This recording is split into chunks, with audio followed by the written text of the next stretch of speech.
Shalom guys, apa kabar hari ini? Saya berharap semua teman-teman dalam keadaan baik dan sehat, tetap berjuang di tengah masa pandemi ini.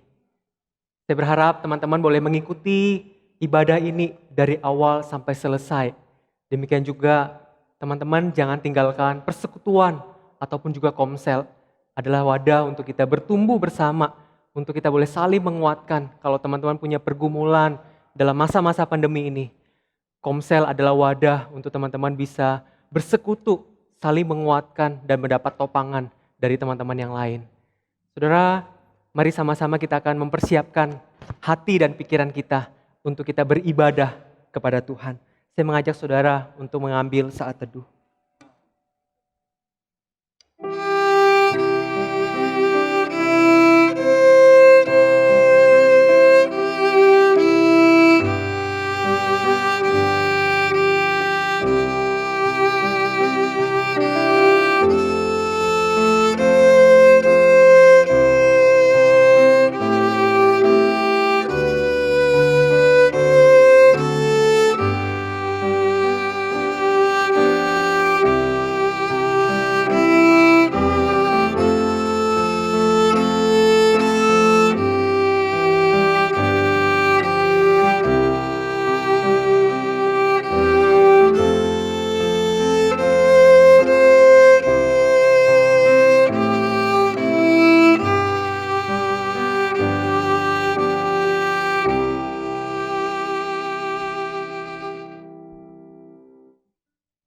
Pertolongan kita adalah di dalam nama Tuhan yang menciptakan langit dan bumi. Kiranya kasih karunia, rahmat, dan damai sejahtera dari Allah Bapa, Putra, dan Roh Kudus menyertai setiap kita. Amin. Mari kita berdoa. Ya Tuhan, Bapa kami yang baik yang bertahta di dalam kerajaan surga. Tuhan, sebelum kami lebih jauh di dalam penyembahan ibadah kami, ya Bapa, kami akui segala dosa dan kesalahan kami, ya Tuhan. Kami lakukan di hadapan Engkau, ya Bapa. Kami akui dosa kami di dalam pikiran kami, di dalam perkataan kami maupun di dalam perbuatan kami Tuhan. Ampuni kami Tuhan supaya kami layak untuk beribadah kepada Engkau, melayani Engkau Tuhan. Berkati kami ya Bapa. Ini kami semua ya Tuhan. Kami rindu memuji, kami rindu meninggikan Engkau Tuhan. Dan kami rindu untuk kembali mendengarkan akan firman-Mu. Inilah doa kami Tuhan. Hanya di dalam nama Tuhan Yesus Tuhan kami berdoa, amin. Saudara, mari sama-sama kita mengikrarkan pengakuan iman rasuli. Mari sama-sama kita katakan, aku percaya kepada Allah, Bapa yang Maha Kuasa, Khalik langit dan bumi, dan kepada Yesus Kristus, anaknya yang tunggal Tuhan kita, yang dikandung dari Roh Kudus, lahir dari anak darah Maria, yang menderita sengsara di bawah pemerintahan Pontius Pilatus, disalibkan, mati dan dikuburkan, turun ke dalam kerajaan maut. Pada hari yang ketiga, bangkit pula dari antara orang mati, naik ke surga, duduk di sebelah kanan Allah, Bapa yang Maha Kuasa, dan dari sana Ia akan datang untuk menghakimi orang yang hidup dan yang mati. Aku percaya kepada Roh Kudus, gereja yang kudus dan am, persekutuan orang kudus, pengampunan dosa, kebangkitan tubuh, dan hidup yang kekal. Amin. Mari sama-sama kita beribadah.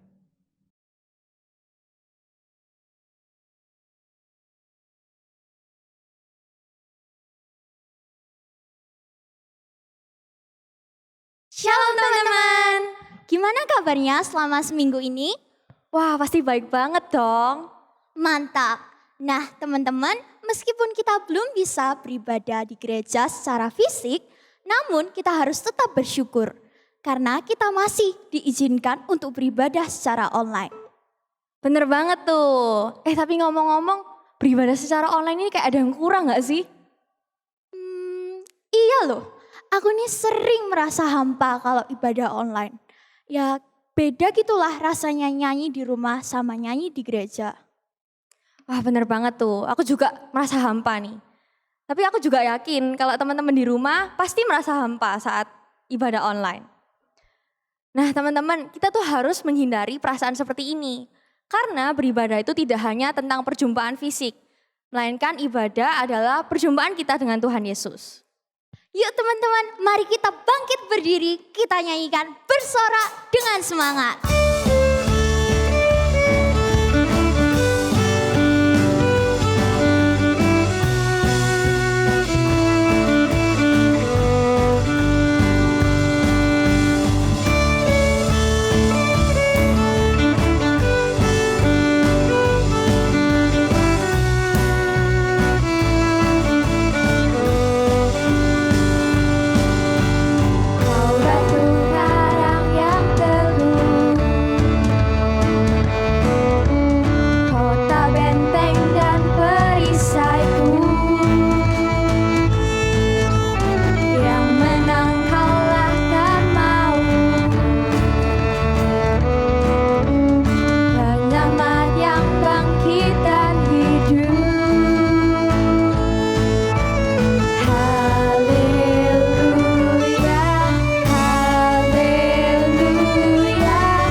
Ngerasa gak sih kalau di rumah aja itu bikin capek, kayak gak ada waktu nganggur sama sekali. Kerja tugas terus lah, belajar terus lah. Ya gak sih? Iya loh, aku ini sering banget merasa hampa. Karena biasanya kita harus di layar laptop terus menerus. Sehingga bikin mata capek, punggung capek, dan akhirnya kita stres di rumah aja. Bener tuh, aku juga stres loh di rumah aja. Kalau kamu stres ngapain nih biasanya? Kalau aku sih ya makan tentunya. Wah sama nih, aku juga makan kalau stres. Kalau teman-teman di rumah ngapain kalau stres? Nah teman-teman sebenarnya banyak banget cara untuk melepaskan diri dari stres. Bisa makan banyak, bisa berolahraga, belajar. Enggak sih, belajar tambah stres. Tentunya. Nah sampai kita tuh lupa sebenarnya Tuhan sudah memberikan kuasa kepada kita untuk menghadapi seluruh permasalahan yang terjadi dalam hidup kita. Oleh karena itu teman-teman, sandarkan semuanya pada Tuhan. Mari kita nyanyikan Ku Diberi Kuasa.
teman-teman, seperti yang udah kita bilang tadi, kita tuh harus selalu mengandalkan seluruh beban kehidupan kita kepada Tuhan. Tuhan itu loh gak pernah capek ataupun lelah dengerin curhatan kita. Mau tahu gak alasannya kenapa? Nih alasannya. Pada Yohanes pasal 15 ayat 13 menyatakan, tidak ada kasih yang lebih besar daripada kasih seseorang yang mengorbankan nyawanya demi sahabat-sahabatnya. Itulah kasih Tuhan teman-teman. Dialah satu-satunya yang dapat kita andalkan saat kita terjadi masalah ataupun kita sedang mengalami beban hidup yang begitu berat. Yuk teman-teman, sebelum kita masuk dalam firman Tuhan, mari kita nyanyikan satu-satunya.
Teman-teman yang dikasihi Tuhan, mari sama-sama sebelum kita merenungkan firman Tuhan, mari kita berdoa meminta pertolongan daripada Roh Kudus menolong setiap kita, mengerti, memahami, dan menghidupi firman-Nya.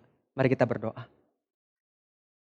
Ya Tuhan, Bapa kami yang baik yang bertahta di dalam kerajaan surga, benar Tuhan, Engkau adalah satu-satunya penolong dan pengharapan daripada setiap kami.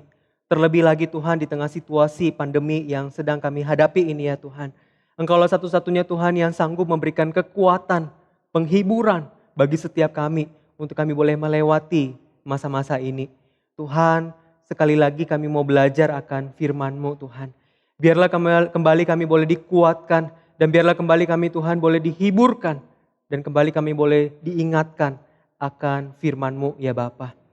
Tolong setiap kami Tuhan, biarlah Roh Kudus yang memampukan kami untuk kami boleh mengerti, untuk kami boleh memahami, dan lebih daripada itu Tuhan kami boleh menghidupi firman-Mu di dalam kehidupan kami. Tolong hamba-Mu yang lemah dan yang berdosa ini Tuhan, untuk dapat menyampaikan perenungan firman-Mu. Inilah doa kami Tuhan, hanya di dalam nama Tuhan Yesus, Tuhan kami berdoa. Amin. Saudara, mari sama-sama kita membuka Alkitab kita di dalam Kejadian pasal 5. Kejadian pasal 5 ayat yang ke-21 sampai dengan ayat yang ke-24.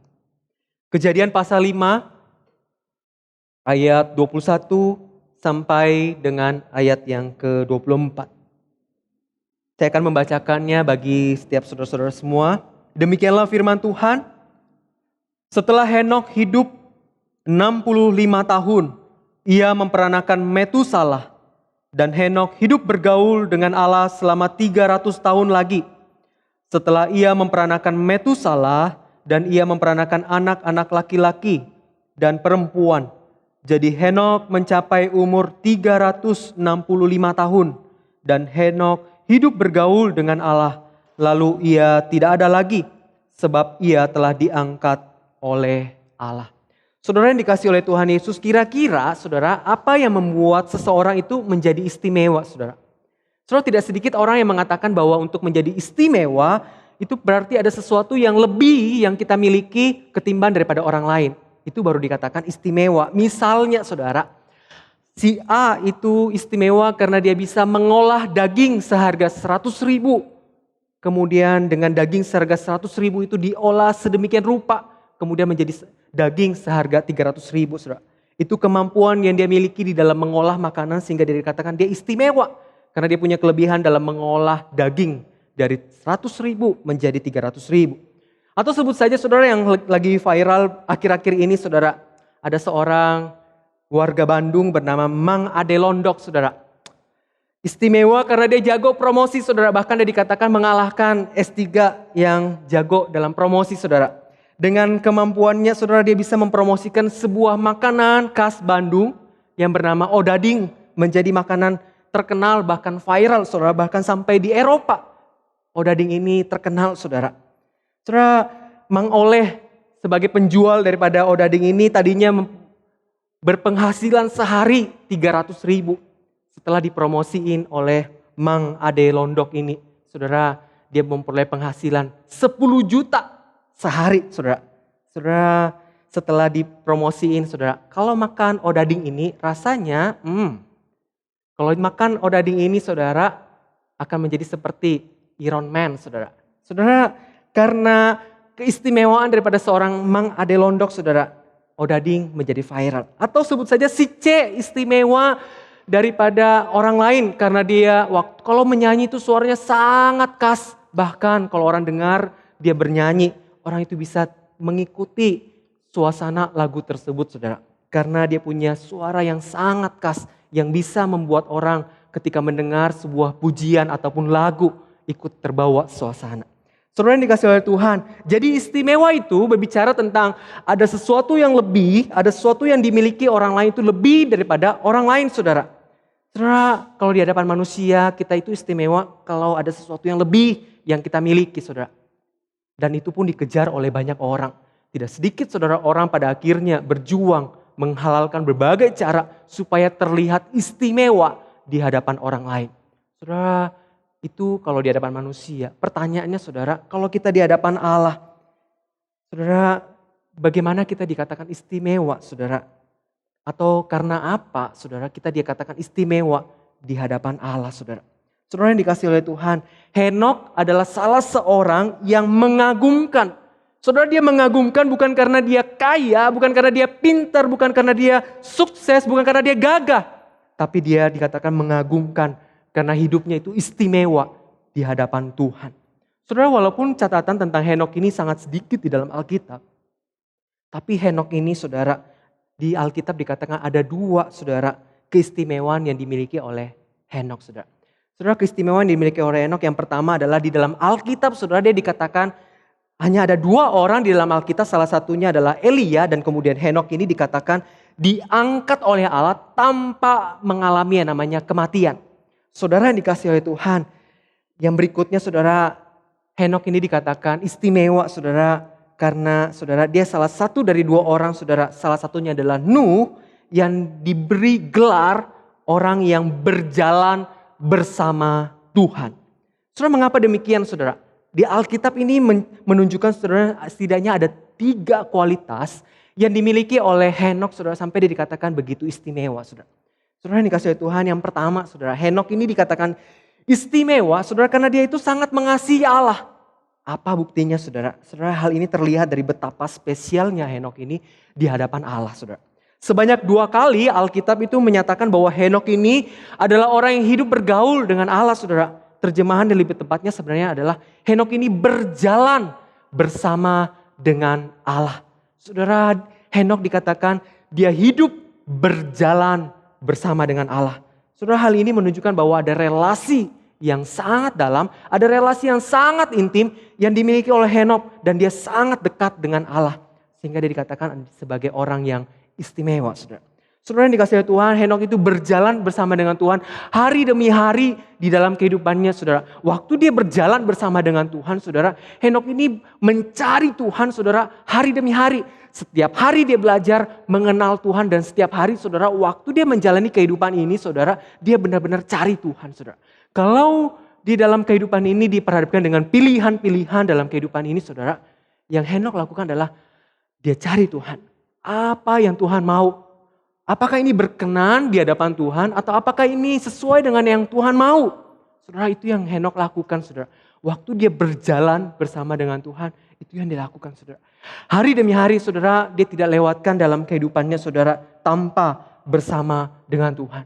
Dan saudara, seperti inilah kehidupan seperti inilah yang harusnya dimiliki oleh setiap anak-anak Tuhan. Kehidupan seperti inilah yang harusnya dimiliki oleh setiap orang-orang yang mengaku percaya kepada Tuhan. Saudara yang dikasihi Tuhan, sewaktu engkau menjalani hari-hari dalam kehidupan ini saudara. Waktu kita mau memulai hari saudara, kita datang sama Tuhan saudara. Kita datang sama Tuhan. Kita berelasi dengan Tuhan. Kita belajar mau kenal Tuhan hari demi hari. Dan bahkan saudara, waktu kita diperhadapkan dengan pilihan-pilihan dalam kehidupan ini saudara. Ada banyak pilihan-pilihan waktu kita menjalani kehidupan ini saudara. Dan waktu kita diperhadapkan dengan pilihan itu saudara. Kita bisa belajar apa yang Tuhan mau, apa yang berkenan kepada Tuhan, dan apa yang Tuhan suka, saudara. Saudara, itulah yang membuat Henok istimewa. Dia mengasihi Tuhan dan dia punya relasi yang dekat dengan Tuhan. Saudara, yang berikutnya, saudara, Henok adalah seorang yang mengenal isi hati Allah, saudara. Henok itu memberi anaknya nama Metusala. Saudara, kalau saudara tahu arti nama Metusala, saudara, artinya adalah ketika ia meninggal, orang-orang akan dipilih. Dan nama ini saudara mengandung sebuah nubuatan. Dan benar saudara, setelah Metusala meninggal saudara, dunia akan mengalami yang namanya penghakiman. Dan nubuatan ini digenapi saudara di dalam peristiwa air bah yang terjadi di zamannya Nuh. Saudara, hal ini menunjukkan saudara, Henok itu benar tahu saudara isi hati Tuhan saudara. Dia benar-benar tahu dan mengenal Tuhan itu mau seperti apa saudara. Karena dia berelasi intim dekat dengan Tuhan hari demi hari. Saudara, Henok bisa mengenal karena relasi yang intim saudara. Saudara, waktu kita berelasi dengan Tuhan hari demi hari saudara. Waktu kita menjalani relasi yang intim dengan Tuhan, kita mengenal Tuhan saudara. Maka kita akan punya kepekaan. Maka kita akan punya kepekaan untuk tahu apa yang Tuhan suka. Apa yang Tuhan kehendaki saudara. Saudara, itu yang akan kita lakukan dalam kehidupan ini. Saudara. Waktu kita diperhadapkan saudara dengan pilihan-pilihan antara dosa. Lalu kemudian pilihan-pilihan yang mungkin itu tidak menyenangkan. Tapi pilihan itu adalah pilihan yang menyenangkan Tuhan. Saudara, kalau kita punya relasi dekat, kalau kita kenal Tuhan dengan baik, saudara, maka meskipun itu pilihan yang tidak menyenangkan atau bahkan merugikan kita, saudara, maka kita akan pilih pilihan itu, saudara. Saudara yang dikasihi Tuhan, itu yang Henokh lakukan, saudara. Henokh mengenal isi hati Tuhan, saudara, karena dia punya relasi yang intim, dekat dengan Tuhan. Saudara, yang ketiga, saudara, Henokh adalah seorang yang mempersembahkan hidupnya bagi Tuhan. Saudara, arti nama Henokh, saudara, adalah dedikasi atau persembahan. Dan saudara, itulah yang menjadi kenyataan di dalam kehidupan Henokh. Saudara, kitab Yudas di dalam pasal pertama ayat 14-15 mencatat bagaimana Henokh itu hidup di tengah zaman yang bengkok. Bagaimana Henokh itu hidup di tengah zaman yang sudah rusak, tapi Henokh itu berani memberitakan firman Tuhan. Berani memberitakan kebenaran firman Tuhan, saudara. Karena dia hidup bagi Tuhan dan dia melayani Tuhan, saudara. Apapun resiko yang dia hadapi, saudara, dia hidup untuk Tuhan. Saudara, itulah yang membuat Henokh begitu istimewa di hadapan Tuhan, saudara. Karena dia mengenal Tuhan, saudara. Karena dia mengenal Tuhan, dia mempersembahkan hidupnya bagi Tuhan. Saudara, seseorang yang mengagumkan di mata Allah bukanlah seseorang yang pintar, bukanlah seseorang yang pandai, bukanlah seseorang yang sukses, gagah, maco, cantik, anggun. Tetapi seorang yang mengagumkan di hadapan Allah adalah seorang yang seperti Henokh. Dia istimewa, saudara, karena dia mengenal isi hati Tuhan. Karena dia mengasihi Tuhan dan kemudian dia mempersembahkan hidupnya untuk melayani Tuhan. Itu yang membuat Henokh menjadi istimewa. Saudara yang dikasihi Tuhan, satu hari, saudara, ada seorang remaja, sebut saja namanya Anne. Saudara, dia sekolah di sebuah sekolah Kristen. Dia bertumbuh dari keluarga Kristen, saudara, dan dia menjadi seorang yang suka pengen tahu, saudara. Dia suka pengen tahu banyak hal dan dia suka berpikir, saudara. Dia suka berpikir dan sebagainya. Saudara, waktu usianya menginjak 16 tahun, saudara, papa dan mamanya memberitahukan supaya dia itu dibaptis, saudara. Tapi saudara, kemudian dia berkata seperti ini kepada mamanya. Pak, Ma, saya belum mau dibaptis. Saya belum siap. Saya belum terlalu yakin dengan apa yang saya percayai. Saudara, di dalam perjalanannya, saudara, dia berteman dengan seseorang yang menjadi sahabatnya yang juga suka berpikir dan juga suka dengan berlogika, saudara. Dan kemudian dari hal ini membuat dia terus bertumbuh mempertanyakan dan berlogika, saudara. Sampai suatu hari, saudara, dia bertumbuh menjadi seorang yang agnostik. Kalau orang tanya, apakah ada Tuhan? Kemudian dia bisa berkata, Tuhan gak ada. Tuhan itu gak ada. Saudara, dia bisa berkata seperti itu. Sampai suatu hari, saudara, dia setiap minggu memang pergi ke gereja. Lalu kemudian, saudara, dia bertemu dengan rohaniwan yang menjadi pembinanya, saudara. Lalu kemudian dia berdiskusi dengan pembinanya dan sebagainya, saudara. Lalu kemudian pembinanya itu memberikan dia sebuah buku. Buku itu adalah buku The Case for Christ yang ditulis oleh Lee Strobel. Saudara, di dalam buku inilah kemudian dia belajar, dia membaca buku ini, kemudian dia yang tadinya adalah seorang agnostik, kemudian mengakui bahwa Yesus itu benar-benar ada. Yesus itu benar-benar pernah datang ke dalam dunia, mati di kayu salib untuk menanggung akibat dosa daripada manusia. Yesus yang 2000 tahun yang lalu karena mengasihi manusia, dia mau mati di kayu salib untuk menanggung akibat dosa manusia. Saudara, dari buku yang dia baca, saudara, dia mengalami perjumpaan dengan Tuhan. Dan itu membuat dia terus rindu untuk membaca, rindu untuk merenungkan firman Tuhan. Hari demi hari, saudara, akhirnya dia menjadi seorang yang sangat gigih dan sangat kuat dan konsisten di dalam pengenalannya kepada Tuhan. Dia berkata seperti ini, dulu saya itu berani berkata Tuhan itu gak ada. Tapi hari ini dia berkata, dulu saya pikir kekristenan itu gak logis. Tapi hari ini dia berkata, justru kekristenan itu sangat logis dan sangat konsisten di dalam logis tersebut, saudara. Dan kemudian, saudara, remaja ini terus mengalami pertumbuhan, semakin mengasihi Tuhan, semakin mencintai Tuhan. Dan kemudian, saudara, dia giat melayani Tuhan. Saudara, dari sebuah perjumpaan, dia mengenal Tuhan, dia mengasihi Tuhan. Dia terus rindu untuk mengenal Tuhan yang telah mati di kayu salib. Saudara yang dikasih oleh Tuhan, bagaimana engkau saudara? Bagaimana dengan kita saudara? Mari kita evaluasi diri kita masing-masing saudara. Saudara, ada 3 pertanyaan yang saya akan ajukan kepada saudara. Yang pertama, adakah hal yang lebih engkau kasihi daripada Tuhan hari ini saudara? Adakah hal yang lebih engkau kasihi daripada Tuhan hari ini? Yang kedua, seberapa besar kerinduanmu untuk mengenal hati Tuhan? Ketiga, seberapa sungguh engkau hidup bagi Tuhan? Apakah engkau sudah memberikan hidupmu untuk mengikut Tuhan, melayani Tuhan? Saudara yang dikasihi oleh Tuhan, hari ini Tuhan mencari orang-orang yang seperti Henokh di zaman ini, di tengah situasi kondisi pandemi ini. Tuhan mencari orang-orang yang seperti Henokh, yang mengasihi Tuhan, yang mengenal Tuhan, yang memberikan hidupnya untuk melayani Tuhan. Saudara, Tuhan mencari orang-orang yang mengasihi Dia lebih daripada hidupnya sendiri. Orang-orang yang mau berjuang hari demi hari untuk mengenal Tuhan, bahkan melayani Tuhan dengan sungguh-sungguh mempersembahkan hidupnya bagi Tuhan. Saudara, pertanyaannya adalah, apakah Tuhan menemukan itu di dalam hidupmu dan hidupku? Saudara, Tuhan itu sudah begitu baik, Dia mati di kayu salib. Dia menerima segala siksaan itu bagi engkau dan juga bagi saya. Saudara, karena Dia sangat mengasihi engkau dan mengasihiku. Oleh karena itu saudara, mari saya mengajak saudara untuk menundukkan kepala, merenungkan kembali saudara. Bertanya kepada diri kita masing-masing. Kalau Tuhan sudah begitu besar mengasihi setiap kita. Dia mau mati di kayu salib oleh karena Dia sangat mengasihimu dan mengasihiku. Apakah engkau mau berjuang untuk mengenal Dia hari demi hari? Apakah engkau mau berjuang untuk mengasihi Dia yang sudah mati bagi engkau? Disiksa di kayu salib itu. Saudara, saya mengajak saudara untuk berdiam diri sejenak.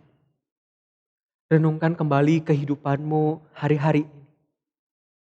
Apakah yang paling engkau kasihi hari ini?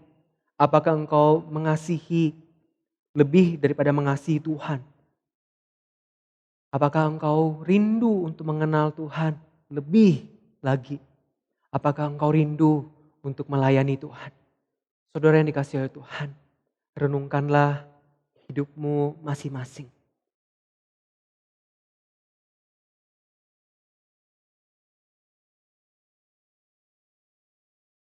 Bapa kami yang baik yang bertata di dalam kerajaan surga. Tuhan ampuni kami ya Bapa. Kalau kami merasa keselamatan yang Tuhan kasih kepada setiap kami itu kami terima, take it for granted Tuhan. Kami merasa kami sudah terima lalu kemudian kami Tuhan menyia-nyiakan daripada kehidupan kami. Kami tidak rindu untuk mencari Tuhan. Kami tidak rindu untuk mengasihi Tuhan. Oleh karena itu Tuhan, berikan kembali kepada kami kerinduan untuk mengasihi Engkau. Kami rindu Tuhan untuk mau mengenal Engkau hari demi hari. Tuhan kami rindu untuk mengasihi Engkau Tuhan. Dan kami rindu Tuhan untuk melayani Engkau Tuhan. Memuliakan Engkau. Bahkan di tengah masa pandemi ini Tuhan. Biarlah kehidupan kami masing-masing Tuhan. Ketika orang melihat hidup kami. Orang boleh melihat Kristus hidup di dalam hidup kami. Tuhan ampuni kami orang berdosa ini. Pulihkan kembali kami Tuhan. Bangunkan kembali kami Tuhan. Untuk kami kembali rindu Tuhan. Mengenal Engkau, mengasihi Engkau. Terima kasih ya Bapa. Inilah doa kami. Di dalam nama Tuhan Yesus. Tuhan kami berdoa. Amin.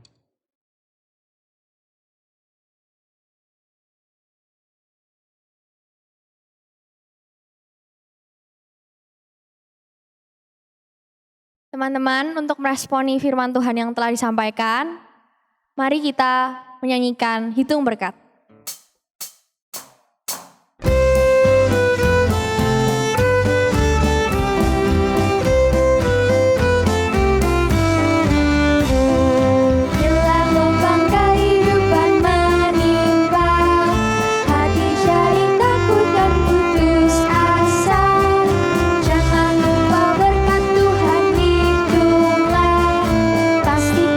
Jangan akan kaya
Ya Tuhan, Bapa kami yang baik, kami datang kepadamu Tuhan. Biarlah Engkau memakai persembahan ini Tuhan, untuk boleh memperluas pelayanan Tuhan, bahkan untuk boleh menjadi saluran berkat bagi orang-orang yang membutuhkan ya Bapa. Tuhan, kami menyerahkan untuk pengurus yang mengelola persembahan ini. Engkau memberi hikmat dan kemampuan di dalam mengelola. Tuhan, kami datang kepadamu ya Bapa, menyerahkan Tuhan untuk setiap teman-teman remaja ya Bapa. Baik mereka saat ini sedang sekolah maupun juga kuliah. Di tengah situasi pandemi ini mereka harus belajar secara online. Tuhan, berikan mereka kekuatan, berikan mereka juga sukacita Tuhan. Tolong mereka Tuhan, waktu mereka belajar secara online bukanlah satu metode belajar yang ideal bagi mereka. Tapi biarlah kiranya Tuhan, mereka boleh mengikuti, bahkan mereka boleh belajar, bahkan mereka boleh melewati masa-masa ini Tuhan. Tuhan pimpin dan Tuhan tolong di tengah segala kesulitan, tantangan yang dihadapi secara belajar secara online. Demikian juga ada begitu banyak tugas-tugas yang harus dikerjakan. Kiranya Tuhan juga boleh menolong, memimpin, dan menyertai. Demikian juga Tuhan kami berdoa. Kami mau menyerahkan untuk setiap orang tua daripada teman-teman remaja. Engkau pun juga Tuhan berkati setiap mereka ya Bapa. Dalam usaha pekerja mereka, berikan kekuatan, kesehatan bagi setiap mereka ya Bapa. Bahkan kami juga berdoa Tuhan untuk vaksin COVID-19 ini Tuhan. Engkau berkati ya Bapa sehingga proses uji klinis boleh berlangsung dengan baik, supaya suatu hari nanti vaksin ini boleh dihasilkan dan boleh digunakan oleh banyak orang. Tuhan, inilah doa kami serahkan Tuhan untuk setiap pergumulan dan kesulitan, tantangan yang teman-teman remaja sedang hadapi saat ini. Engkau berkati Tuhan setiap mereka. Terima kasih Tuhan. Inilah doa kami, hanya di dalam nama Tuhan Yesus kami serahkan Tuhan pokok-pokok doa kami ini. Amin. Doksologi.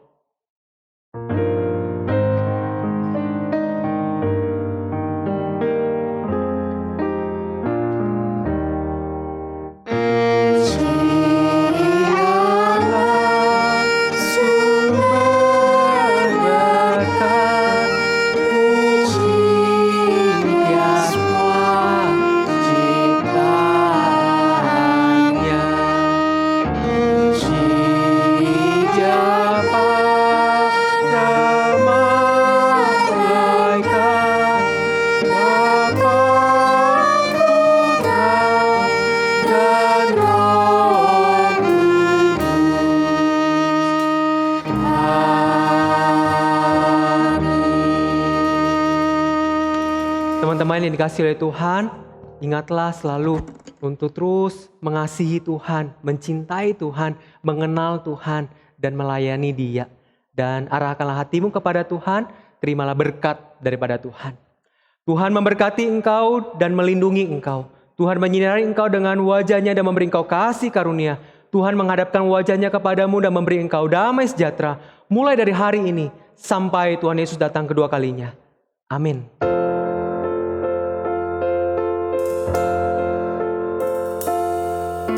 Tuhan melindungi kau, Tuhan memberkati kau, kiranya wajah-Nya menyinari kau, Tuhan memberi anugerah-Nya, damai sejahtera.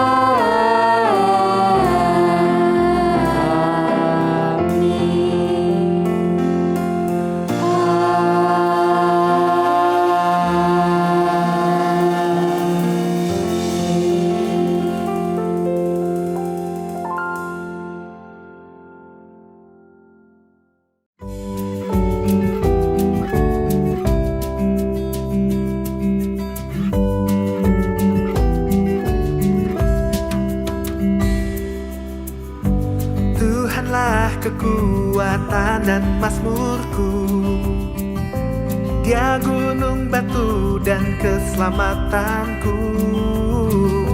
Hanya padamu hatiku percaya, Kaulah menara dan kota perlindungan.